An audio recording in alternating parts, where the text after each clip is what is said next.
দিয়ে প্রাণ দিয়ে টাকা পয়সা দিয়ে মাদ্রাসা মসজিদগুলো মার্কাজগুলো দিনী প্রতিষ্ঠানগুলো আমাদেরকে বাঁচিয়ে রাখতে হবে।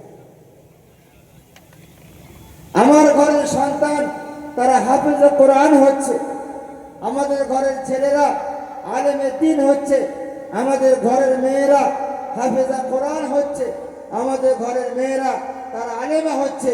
কোনো ক্লাবে আলেম হয় না, কোনো পার্টি অফিসে হাফেজে কোরআন হয় না, দুনিয়ার কোনো জায়গা হয় না হাফেজে কোরআন।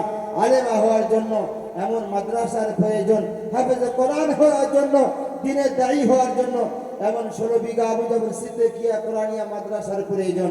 তাই আপনাদের সামনে সুবর্ণ সুযোগ এসেছে দিনকে বাকি রাখার জন্য, ছেলেদেরকে হাফেজে কোরআন বানানোর জন্য, দিনের সুশিক্ষায় শিক্ষিত করার জন্য, মহল্লার মধ্যে, পাড়ার মধ্যে, বস্তির মধ্যে বদ্দিনীকে খতম করার জন্য।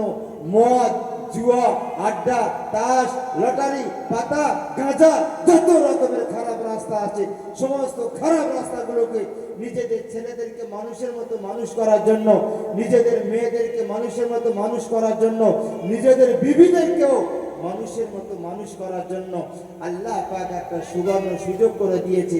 আপনার বুকের উপরে, আপনার চোখের সামনে বস্তির মধ্যে একটা মাদ্রাসা আছে।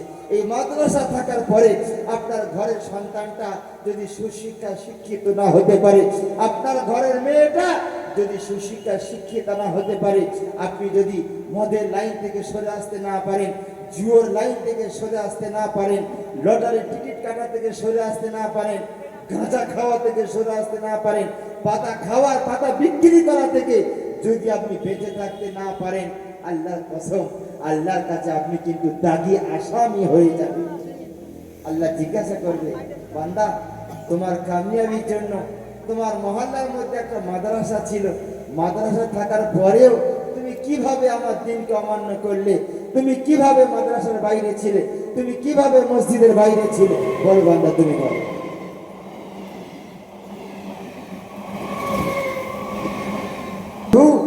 কোরআনের শিক্ষা যদি আমাদের মধ্যে না থাকে, আমার ছেলে বেলাইনে চলে যাবে। কোরআনের শিক্ষা যদি আমার মধ্যে না থাকে, আমার বিবি বেলাইনে চলে যাবে। কোরআনের শিক্ষা যদি আমার মধ্যে না থাকে, আমি নিজেই বেলাইনে চলে যাব, আমাকে কেউ বাঁচাতে পারবে না। এই জন্য বর্তমান সময়ের দিকে তাকিয়ে আমরা যে যাই করি না কেন, মুসলিম হিসাবে আমাদেরকে কোরআনটাকে ফলো রাখতে হবে। কোরআনকে যখন আমি আপনি ছেড়ে দেব, বদ্দিনী ছেড়ে যাবে, আর বদ্দিনী যখন ছেড়ে যাবে শয়তান গ্রাস করবে, আর যখন শয়তান আমাকে গ্রাস করে নেবে, আমি খোদার নাফরমান বান্দাদের তালিকায় চলে যাব, আমাকে কেউ বাঁচাতে পারবে না।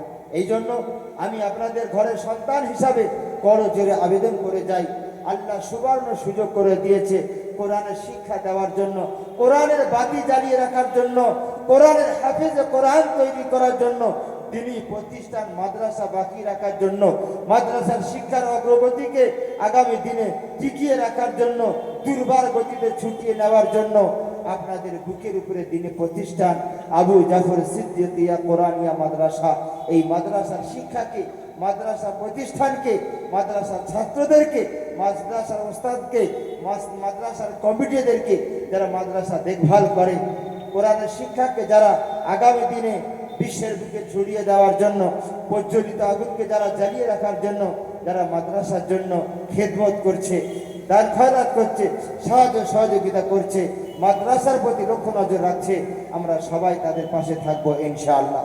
এই জন্য কোরআনের শিক্ষাকে আমরা সবাই একটু গ্রহণ করি, কোরআনের শিক্ষাকে আমরা সবাই একটু অগ্রাধিকার দিই। আজ বদ্দিনী শিক্ষা, বদমাইশদের শিক্ষা, সমাজ বিরোধীদের শিক্ষা, যারা লম্পট, যারা সমাজ বিরোধী, যারা কোরআন হাদিসের দুশ্মন, যারা আল্লাহ মানে না, রসুল মানে না, দিন ধর্ম মানে না, তাদের শিক্ষা আমাদের মধ্যে বিরাজ পাচ্ছে। কেন? আমরা কোরআনের শিক্ষাকে উঠিয়ে দেওয়ার কারণে, কোরআনের শিক্ষা উঠিয়ে দেওয়ার কারণে। আপনি একটু পরীক্ষিত হন, একটু লক্ষ্য করুন, একটু মেনে দেখুন, যখন আপনার ছেলেটা কোরআন পড়বে, আপনার ছেলেটা মাদ্রাসায় যাবে, আপনার ছেলেটা যখন হাফেজে কোরআন হবে, এই হাফেজে কোরআনের ছেলে যার সিনায় কোরআন আছে, যে কোরআন পড়ে, যে মাথায় টুপি দেয়, যে মাদ্রাসায় যায়, যে নামাজ পড়ে, এর দ্বারা কোনোদিন সমাজ বিরোধী কাজ হতে পারে না, এ কোনোদিন সমাজ বিরোধী কাজ করবেও না। ফলো করে দেখুন, যারা যারা রেল লাইনের সাইডে বসে ধারে বসে গাঁজায় টান মারে, পাতা খায়, মদ খায়, লটারির ব্যবসা করে, যারা অন্যান্য দুর্নম্বরী কারবারের সঙ্গে যুক্ত, এদের মধ্যে কোরআনের শিক্ষা না থাকার কারণে আজ তারা দুনিয়ার হরেক রকম পাপের মধ্যে নিমজ্জিত হয়ে যাচ্ছে।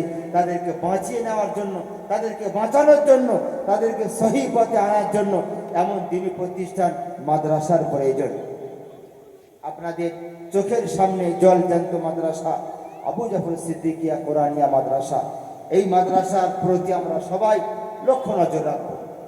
মাদ্রাসার শিক্ষার জন্য যা কিছু প্রয়োজন আমরা সবাই উদার হস্তে আল্লাহর জন্য দেব।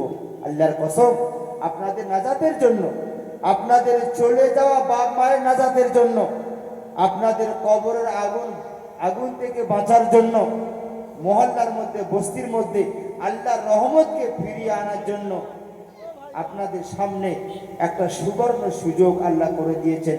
সেই সুযোগের নাম হলো আবু জাফর সিদ্দিকিয়া কোরআনিয়া মাদ্রাসা। অতীতে এই মাদ্রাসা বোর্ডিং ছিল না, বর্তমান মাদ্রাসা বোর্ডিং আছে। প্রায় 25-30 জন ছাত্র এই মাদ্রাসায় পড়াশোনা করছে, আলহামদুলিল্লাহ। এটা আপনাদের মাদ্রাসা, আপনাদের প্রাণপ্রিয় মাদ্রাসা। মুঠো মুঠো চাল দেওয়া, 10 টাকা 20 টাকা দিয়ে তৈরি করা মাদ্রাসা, আপনাদেরই মাদ্রাসা। চেষ্টা করবেন দানের মাধ্যমে, সাহায্য সহযোগিতার মাধ্যমে, অক্লান্ত দোয়ার মাধ্যমে, বিভিন্ন এলাকা থেকে মানুষদের আন্তরিক সাহায্য সহযোগিতার মাধ্যমে যাতে আপনাদের মহল্লার বস্তির প্রাণপ্রিয় মাদ্রাসা প্রতিষ্ঠান মাদ্রাসা আবু জাফর সিদ্দিকিয়া কোরআনিয়া মাদ্রাসা, এই শিক্ষার মান মর্যাদা বাকি থাকে। এই মাদ্রাসা থেকে আগামী দিনে যাতে হাফেজে কোরআন বানে, মহল্লার মধ্যে বস্তির মধ্যে যাতে প্রত্যেকটা বাড়িতে একটা একটা হাফেজে কোরআন তৈরি হয়, এই দোয়া, এই আন্তরিক এবং এই সাহায্য সহযোগিতা মাদ্রাসার প্রতি লক্ষ্য নজর, দান খয়রাত, আপনারা সবাই যতকাল বেঁচে থাকবেন আপনারা সবাই বস্তির মাদ্রাসা, মহল্লার মাদ্রাসা, আপনাদেরই মাদ্রাসা, আপনাদের ঘাম দিয়ে, আপনাদের শ্রম দিয়ে, আপনাদের টাকা পয়সা দিয়ে, মুঠো মুঠো চাল দিয়ে, 5 টাকা 10 টাকা দিয়ে তৈরি করা মাদ্রাসা প্রতিষ্ঠান আবু জাফর সিদ্দিকিয়া কোরআনিয়া মাদ্রাসা। এই মাদ্রাসাকে, মাদ্রাসার শিক্ষাকে, মাদ্রাসার বাচ্চাদেরকে, ছাত্র ছাত্রীদেরকে আপনারা সবাই যতকাল বেঁচে থাকবেন প্রাণ ভোর এই মাদ্রাসার প্রতি লক্ষ্য নজর রাখবেন। জোরে বলুন ইনশাআল্লাহ, জোরে বলুন ইনশাআল্লাহ। আল্লাহ আপনাকে আমাকে আমাদের সবাইকে বলাচ্ছে, শোনাচ্ছে, বেশি বেশি পরিমাণ আমলে তৌফিক দান করুন। মাদ্রাসাকে ভালোবাসার তৌফিক দান করুন। মাদ্রাসার জন্য নিজেদের অর্জিত সম্পদ থেকে টাকা পয়সা ব্যয় করে আখিরাতের পুঁজি সঞ্চয় করার মতো সুযোগ ও তৌফিক আল্লাহ আমাদের সবাইকে দান করুন। ওয়া আখিরু দাওয়ানা আনিল হামদুলিল্লাহি।